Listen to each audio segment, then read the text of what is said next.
रहीम। इस वीडियो में इंशाल्लाह हम DSL का एनालिसिस करेंगे दोस्त स्टील लिमिटेड का। तो सबसे पहले इसको बता दूं, ये नॉन शरिया कंप्लाइंट है। ये किसी की रिक्वेस्ट पर इस पर वीडियो बनाई जा रही है, नॉन शरिया कंप्लाइंट है। इससे पहले जो एनालिसिस किया था एसगार्ड 9 लिमिटेड का, वो शरिया कंप्लाइंट है। ये DSL जो है ये नॉन शरिया कंप्लाइंट है। ये इस वीडियो को स्टार्ट में ही आपको बता रहा हूँ, ये नॉन शरिया कंप्लाइंट है। तो इसको जो है हम डिटेल में देखते हैं। तो मेरे पास ये वीकली चार्ट ओपन है। सबसे पहले तो मंथ में जाके देख लेते हैं मंथ में इसकी क्या प्रोग्रेस चल रही है।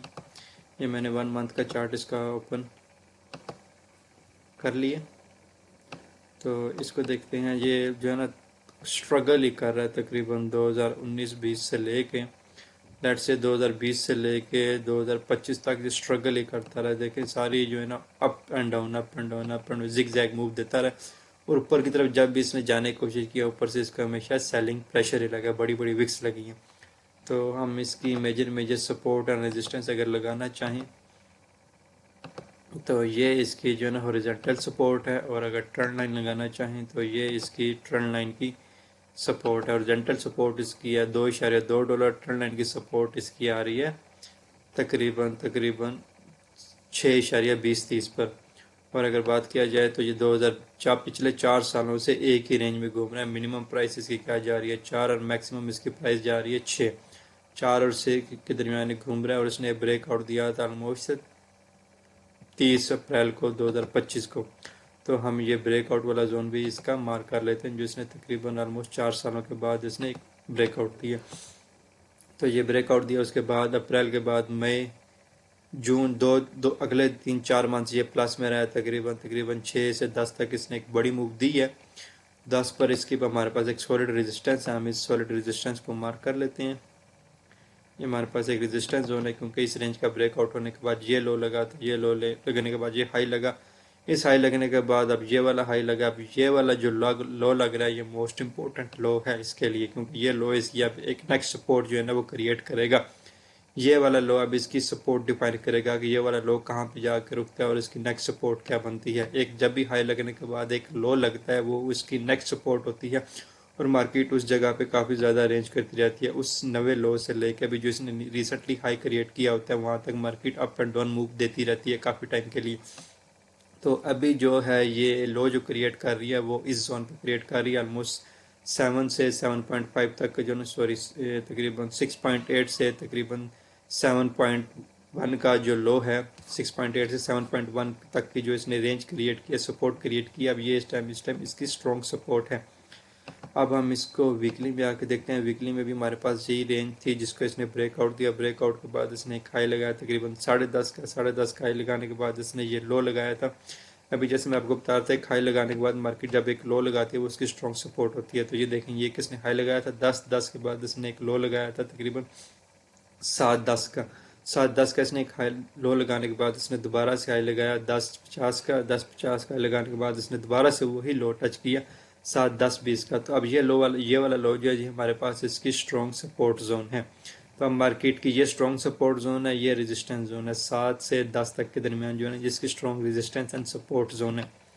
और अगर हम इससे ऊपर वाला एरिया मार्क करें तो इससे ऊपर हमारे पास ये वाला रेजिस्टेंस जोन आ जाता है, जो ऑलमोस्ट 13 पे है। 10 के बाद इसकी जो मेजर रेजिस्टेंस है वो 13 पे है, और उससे पहले जो मिनिमम रेजिस्टेंस की बात करेंगे तो वो 12 पे है। 10, 12, 14 आप इस तरह इसको डिफाइन कर लें। और अगर हम इसको एक यहाँ से अपर ट्रेंड लाइन लगाना भी चाहें यहाँ से ऐसे,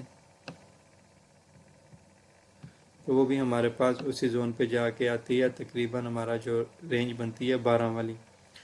तो अभी इसकी सपोर्ट की बात की जाए तो यही इसका सपोर्ट जोन है जिस टाइम मार्केट इस पे है, यहीं से इसमें बाइंग एक्सपेक्ट की जा सकती है। अगेन बता दूं, ये नॉन शरिया कंप्लाइंट है। हमारी तरफ से इसकी कोई रिकमेंडेशन नहीं आती। हम नॉन शरिया कंप्लाइंट में ट्रेडिंग नहीं करते, ये किसी के रिकमेंडेशन पे बनाई जा रही है।